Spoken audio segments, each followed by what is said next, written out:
This is the story of Suzie. Suzie believed in Jesus, and Jesus is the light of the world. Before each meal, Suzie would thank Jesus for the food someone else planted, cultivated, bred, harvested, slaughtered, canned, prepared, cooked, and presented. No food would be eaten until it was properly blessed. Before bedtime, Suzie would pray for Jesus to heal the sick, comfort the afflicted, and ease the suffering in the world. Of course, when Suzie awoke, the world's problems were still there. But somehow, it was all part of God's divine plan.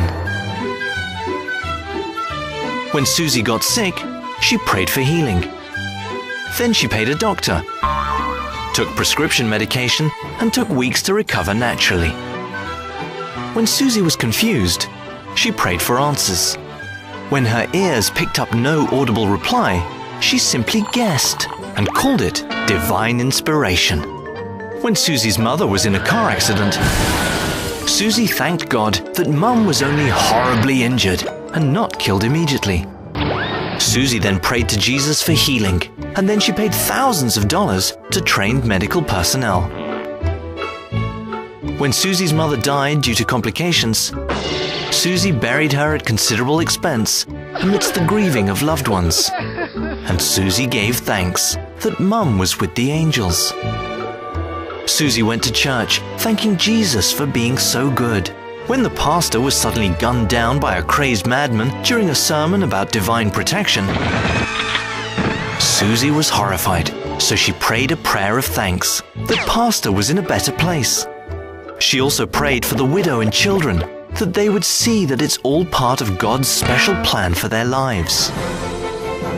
When hurricanes came, Suzie prayed and thanked Jesus that only a few thousand were homeless and only a few $1 billion in damage was done.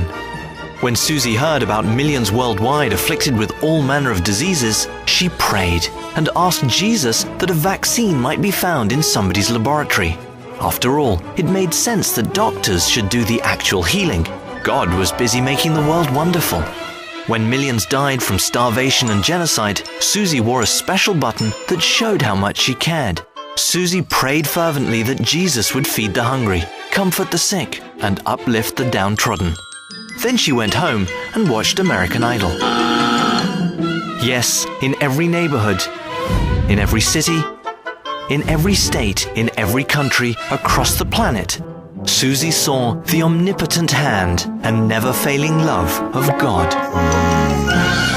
And once again, just before bedtime, Suzie closed her eyes and said her prayers, because she believed in Jesus, and Jesus is the light of the world.